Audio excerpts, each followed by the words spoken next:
Assalomu alaykum hurmatli talabalar, sizlar bilan fitopatologiya va mikrobiologiya fanidan ma'ruza mashg'ulot darsimizni boshlaymiz. Mavzu bazidiomitsitlar sinfi.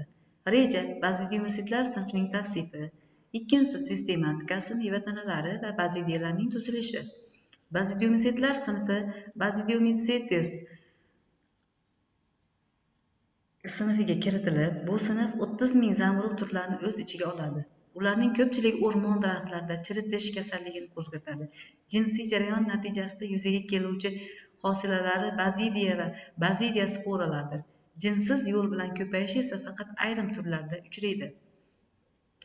Bazidiyali zamburug'lar bazidiyalarning tuzilishi jihatidan 3 xil bo'ladi. Holobazidiomitsitlar bir butun, ya'ni bazidiyalari bir hujayrali bo'lib, ular bazidiosporlarning yuqorisida joylashgan bo'ladi.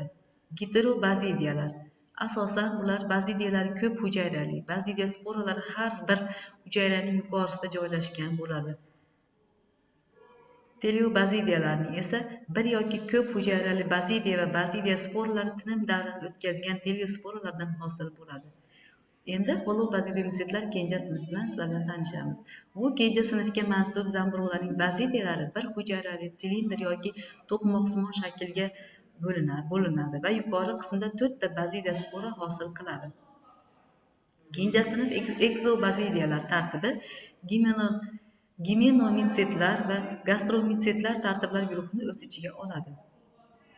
Eksobazidiyanomalar tartibi vakillari meva tana hosil qilmaydi. Asosiy vakillardan hisoblangan Eksobazidium bassini, Voron, brusnikani kasallantirib, bargi va novdasining shaklini o'zgartiradi. Gimenomitsitlar guruhi. Bu guruhga kiruvchi zamburug'larning bazidiyalari meva tanalaridagi gimenoforlarida joylashadi. Gimenisi har xil shakllarda bo'lib, bazidiya, bazidiospora va bazidiolardan iboratdir. Gimenial qatlam ochiq bo'lsa, gimnokarp oldin parda bilan yopiq bo'lib, keyinchalik ochilsa, gemiokarp va bazidiosporlar tarqalish davrigacha yopiq holda qolsa, angiokarp meva tana deyiladi. Ushbu guruh meva tanalarining xususiyatlariga va gimenoforlariga qarab afilofora namular va agarika namular yoki plastinkalilar tartiblariga bo'linadi.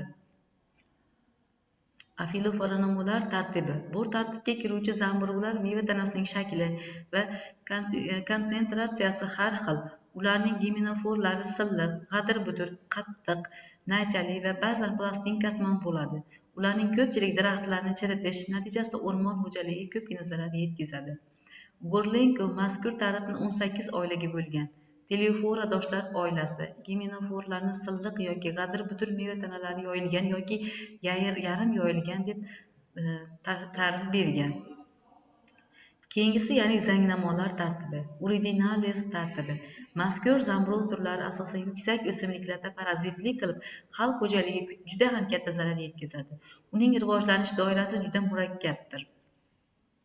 Bazidiya asosan o'simliklarda to'liq rivojlanishi 5 xil spora hosil qiladi. Birinchisi spermagoni, ikkinchisi etsidi, uridini sporalar, telesporalar hamda bazidiya sporalarini hosil qiladi.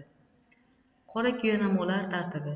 Qora kuya zamburug'larning barchasi obligat parazit bo'lib, o'simliklarda juda katta zarar yetkazadi. Ayniqsa bug'doy, arpa, makkajo'xori va ko'pgina yovvoyi o'simliklarning changi va urug'larida urug' barg poya ba'zan yerzlarda yashab, ularning hosiliga katta zarar yetkazadi. Ular qattiq changli, pufakli va boshqa qora kuya kasalliklarini qo'zg'atadi. Ularda meva tanasi bo'lmaydi. Mitselisi egilgach, ularning har bir hujayrasi bittadan teleosporlarga aylanadi.